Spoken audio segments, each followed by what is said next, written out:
अस्सलाम वालेकुम। आज फिर आपसे एक छोटे से टॉपिक पर बात करने के लिए आए हैं। ये कुदरती बात है कि ये मकान काफ़ी अरसा बंद रहा और सफाई के दौरान जब यहाँ पर खोला गया तो पता चला कि यहाँ पर जो दरख्त थे वो माशाल्लाह अपनी काफ़ी उठान ले चुके हैं। लेकिन दरख्तों में भी नाजरीन फ़र्क होता है, और वो फ़र्क क्या होता है वो यहाँ आके महसूस हुआ। आइए पहले हम आपको सबसे पहले तो वो दरख्त दिखाते हैं जो यहाँ पर लगे हुए हैं। ये आप इस तरफ देखें, ये अनार का दरख्त है। इसने कुछ फल लिया है लेकिन इसका फल जो है वो काबिल इस्तेमाल नहीं है, यानी ज़रा खोखला सा है और इसमें वो जान और वो नहीं है। अगर इस तरफ हम आए तो इस तरफ ये काली मिर्च का पौधा है, लेकिन ये भी एक लिहाज से कुछ ज़ाहिर है जब प्यास भूख बर्दाश्त करनी पड़े, मौसम की सख्ती हो, गर्म और सर्द मौसम हो, तो दरख्तों का ये हाल तो हो जाता है। लेकिन नाजरीन फिर बात वही आ जाती है कि इंसान अपनी अल्लाह की रहमत से कभी भी मायूस नहीं होता और उसका कोई ना कोई इशारा ऐसे होता है जो हमें नज़र आता है। ये दरख्त जामन का है। यकीन कीजिए कि मैं आज बहुत लेट पहुँची हूँ, क्योंकि मुझे पता चला और मेरे आने तक इसका इतना माशाल्लाह ये फलों से लदा हुआ था कि काफ़ी फल इसका काम हो चुका है, लेकिन इस वक्त भी आपको ऊपर ये फल नज़र आ रहा होगा। ये हमारे रिलेटिव्स हैं, उनका घर था वो सरगोदा सेटल हो गए। उनके पौधे कुछ उठान भर रहे थे, यानी 3-3 4-4 फुट के थे जब वो उठान ले रहे थे। लेकिन फिर ये हुआ कि वो सरगोदा सेटल हो गए, मकान बंद हो गया, तो पीछे यही घर जो है ये अपने मकीनों के बगैर ये पौधे पलते रहे। और जब वापस वो आए हैं इतने अरसे के बाद चक्कर लगाने के लिए गाँव में बकरीद पे, तो देखा है कि माशाल्लाह इतना फलदार था। और इलाके के लोगों ने, यहाँ जो ख़वातीन सफाई के लिए सब ने ढेरों ढेर इसका फल से मुस्तफ़ीद, और इतना माशाल्लाह मीठा फल है। तो आइए इस दरख्त की कहानी अपनी ज़ात से भी मिला देते हैं, क्योंकि ये दरख्त जो है इंसान की ज़ात भी इंसान इनसे है। ये हम भी जानते हैं कि इंसान की ज़ात जो है वो इनसे है, और ये दरख्त जो है ये हमारे दम से है। लेकिन आप ये देखिए कि इस दरख्त से हमें सबक मिलता है कनात का, हिम्मत का, भूख और प्यास में अल्लाह तवक्कल का। इंसान जब अपने अल्लाह पे तवक्कल करता है और भरोसा रखता है तो वो हमेशा फलदार, अल्लाह ताला की ज़ात उसे गिरने नहीं देती।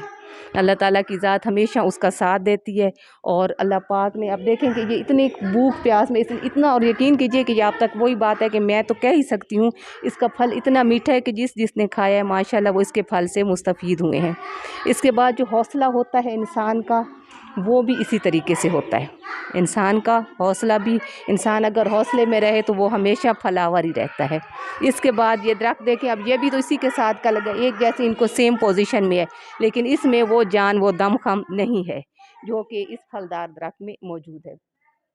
इसके बाद नाज़रीन इंसान का, अब ये देख लें ये सब दरख्त आपके सामने है, कोई छुपी हुई चीज़ नहीं, आपके सामने नज़र आ रहे हैं। लेकिन कुदरती बात है, जब मैं इंटर हुई तो सबसे पहले इसी चीज़ ने मुझे, यहाँ पे लगे हुए फल ने मुझे मुतासर किया, और मैं सेम इसी तरफ आके खड़ी हो गई हूँ फ़ौरन। यानी तो ये चीज़ क्या है कि इसमें इंसान का जो हुस्न खुल्क है उसका ताल्लुक भी इसी ज़ात से है।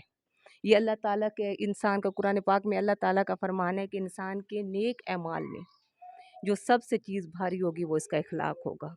और जो इखलाक होता है वो ऐसे ही फलदार दरख्त की तरह होता है, जो हमेशा अपनी आन से, अपनी उठान से दूसरों को मुतासिर करता है और दूसरों को अपनी तरफ खींचता है।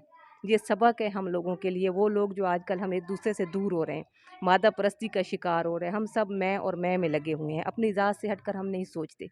लेकिन हमारी दुनिया भी इसी चीज़ में है और आखिरत भी इसी चीज़ में है, ये हमें पता भी है, हम जानते भी हैं। लेकिन कुदरती बात है कि एक ऐसा माहौल बन गया, पूरा सेटअप सोसाइटी का बन गया है कि अब हम जो है ना वो एक दूसरे के लिए फ़ासला रखते जा रहे हैं, जैसे हर शख्स ही अब एक ज़रूरत बन चुका है, ज़रूरतमंद बन चुका है। तो आप, इंसान अल्लाह की ज़ात से हमेशा ताल्लुक़ रखता है, हमेशा उसका ताल्लुक़, वो बेशक माने ना माने, अल्लाह पाक पर ईमान रखें, लेकिन उसका ताल्लुक़ एक जुड़ा होता है अल्लाह पाक से। और ये बात बताती है कि भूख में, प्यास में, हिम्मत, सब्र, बर्दाश्त में इस दरख्त ने अपनी हिस्से की उठान ले ली है। इसने दिखा दिया है कि इसमें दम खम है, और इसी वजह से इंसान का जो इखलाक है उसका ताल्लुक़ भी इन्हीं चीज़ों से है। लिहाजा कोशिश कीजिए कि मादा परस्ती का दौर सही, एक दूसरे से खींचातानी का दौर सही, लेकिन अपने हिस्से का जो इखलाक है उसको इस तरह फलावर रखिए, ताकि अल्लाह ताला की ज़ात, हमें पता चलता रहे कि अल्लाह की नेमतों से हम फैज़याब हो रहे हैं। तो अल्लाह ताला की ज़ात जो इंसान के साथ इंसान का ताल्लुक़ जोड़े हुए है, उसका भी कुछ हक़ हमारी तरफ से अदा होना चाहिए। बहुत शुक्रिया आपका।